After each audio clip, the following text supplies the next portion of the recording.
Hey everyone, Matt with the Financial Foundation with another episode of Money Made Simple.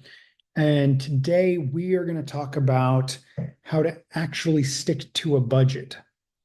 So, budgeting gets a terrible rap, and a lot of people are like, it's so boring, it's all this. And yeah, it can be. But what's not boring is being able at the end of the month to be like, well, I actually have a little bit of money left over, and I can now use that to invest or build my emergency fund or pay off debt. And then the greatest feeling is when you're out of debt and you're able to say, what I get to go spend this money on something cool. I get to start saving up for that dream vacation. I get to start saving for that dream house. I get to do all these amazing things. So you get to enjoy your life more. And it all starts with this budget. So before we get into it, I just want to go over a few things. None of this is financial advice. I'm not a financial advisor. That being said, these are all tools and things that I've used to get myself to an amazing place in my life. Let's get into it. We have a lot of great questions, and we'll start answering them. And again, if there's any questions that you want to have me personally answer, please let me know in the comments. I'll be more than happy to get back to them and try and answer as many of them as I can on these videos. So, what exactly is a budget and why do I need one? A budget is so essential. It is the foundation to your financial life. And knowing where your money is going is critical. So think of like a budget as like a roadmap. It kind of guides you and tells you where to go and how to move your money around. So at the end of every month, you're left with something, you're left with cash, right? Instead of being negative, you turn that into a positive. The only way that can happen is by reviewing and getting so detailed with your budget and knowing where your money is going to so you can make changes monthly. Sometimes people do it bi-weekly, quarterly. So it is the foundation of all of this. Okay. Number two, why do most budgets fail? I feel that why most budgets fail is more so of a lack of interest in doing it and not being consistent with it. So a lot of people will start a budget and just not continue with it. Also, that all being said, is when people understate or overstate their expenses, savings, or what they want to pay on certain things. And then once they realize that that's not realistic for them at that point in time, then they get discouraged and they stop. And they just go back to that mindset like, oh, this is how life is going to be.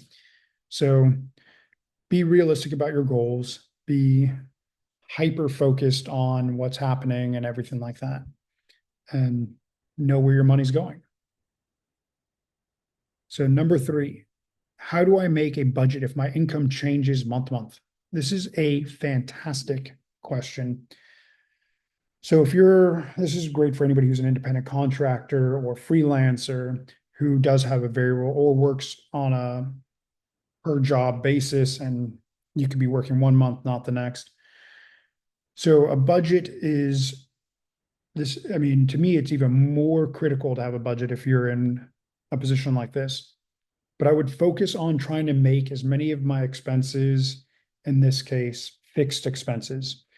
So fixed meaning they don't change from month to month to month. You know exactly how much you need to make that month to cover your expenses.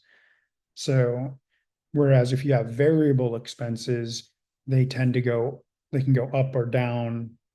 So making sure that you have a fixed expense budget is hypercritical, and would be my recommendation for that. Is there a right or wrong way to budget? The right way is to budget, and that's to get started. Whether you're doing it on pen and paper, you're using an Excel spreadsheet, you're using a fancy Excel tracker. I do have a video of how to create a budget for free on another YouTube video. I'll put it up on the corner right there so you guys can check that out if you need to know how to make a budget. Or there's fun apps that you can use to track. So the wrong way to budget is not getting started with it, not being consistent with it, and understating or overstating expenses and income. How do I figure out my wants versus my needs? It's another great question. Needs to me are anything that revolves your living. So keeping a roof over your head, keeping your electrical going, your gas, your water, food. And I'm not talking about like dining out. I'm talking about like actual, like going to the grocery store, stocking up your fridge, and making sure you have essential food for the month. Transportation qualifies if it is your mode of transportation to get to and from work, or you use it to drive for work. Everything else falls into the wants category. Oh, sorry, there's one more that's a need. If you have medical issues or anything involving health, or if you need prescriptions, stuff like that, that's a need. Wants are really anything that are not essential to you living and surviving. That would be considered a want. So streaming channels, additional memberships, what else? Game subscriptions, things like that. I mean, there's tons others. Going out to dinner every night is a want. It's not a need. Going to parties or clubs, things like that. Those are wants. So can you still do those things? Of course, but maybe doing it once a month. I mean, cutting back. So even cutting back a little bit saves a lot over time, right? So that's typically the wants or needs scenario. A lot of people always, I mean, they use a Starbucks reference where there's like, I go to Starbucks every day, and is the $5 or $7 a day going to make or break your budget? No, no. But I mean, if you look at the other way, and how would $5 to $7 a day help your budget? I mean, maybe you only do Starbucks 2 or 3 times a week instead of 5 to 7. So it's a little balance, right? Next question. What are some common budgeting mistakes that people make? So the most common for me would be understating or overstating their income and expenses and being unrealistic with their budgeting goals. So that would be the number one biggest mistake. Another one would be to not monitor it, to let it, to not sit at the end of every month and go through your statements, go through your bills, and plug it all into that spreadsheet. I really, really am an advocate at first when you're starting this is to do it on Excel and manually type everything in, because it sticks in your brain a lot better than just going on an app and being like, okay, cool. You can actually see it in real time, what's happening. And typically you'll have the bill right there with you, and negotiate your bills. Negotiate. Everything's negotiable. So insurance, cell phone, cable, internet, negotiate them all. I'll create another video about talking about that, but definitely get started in reviewing. Do I need to track every single expense? Yes. Yes, you do. When you're first getting started, everything is tracked. So, and it can get categorized. You don't need to say what it is. Is entertainment? Is this? And then you can get granular from there. But yes, everything does get tracked. What tools or apps can help make budgeting easier? So personally love using Excel or Google Sheets. And again, I have a free video showing you how to make a simple budget that you can easily follow on Google Sheets. There's another app called Rocket Money, which I personally use as well. And there's a few others out there, but those are great options. How do I budget if I'm living paycheck to paycheck? So this is where budgeting comes in clutch. Like if you're living paycheck to paycheck, starting your budget and really looking at those wants versus needs. What can you cut out? What expenses can you cut out? That's going to be huge. And that will hopefully take you to the point where from living paycheck to paycheck to slowly having a little bit of extra money every month. But and I'll create another video about living paycheck to paycheck and budgeting, especially when money is so tight. But there's two ways to increase your bottom line. And one, the fastest way is to eliminate expenses. The second fastest way is to increase income. So eliminating expenses is much easier than finding new income. So I would start with always eliminating expenses and then work on increasing your income. Okay. Should I have separate bank accounts for bills, savings, and spending money? I love that idea. I'm going to tell you why, because I'm a big believer in automation. And so I literally have two checking accounts and a savings account. And basically, when I get paid, my check goes like this, and it goes into one checking account, and the other, I have a set amount that I put into that one that's strictly just for my bills. And then I have from this side, my checking account that automatically sends money into my savings account.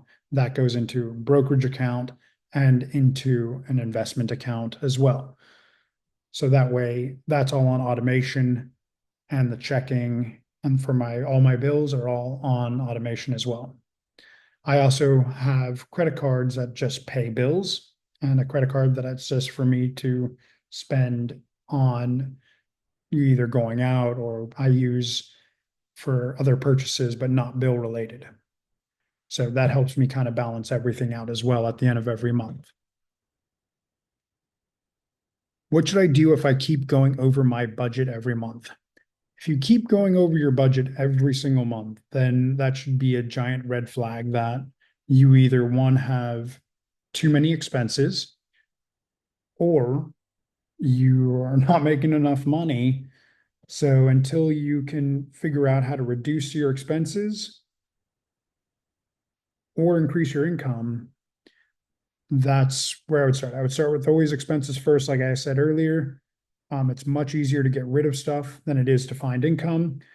If you've done everything you can to get rid of your expenses, then I would get your resume doctored up and start applying for other jobs or start looking at freelance gigs, look on Fiverr, try and create a digital product to sell on Etsy.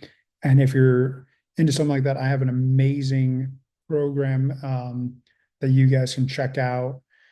And it's incredible. The link will be in my bio, and you guys will be able to learn how to create and sell digital products online.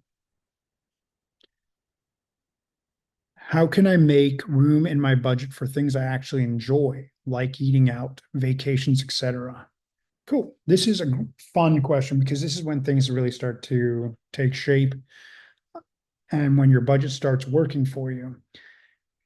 Your budget should look exactly how you want it. And things like eating out and vacations and maybe a dream car purchase or things like that, or home purchase, those are amazing things to have on that budget.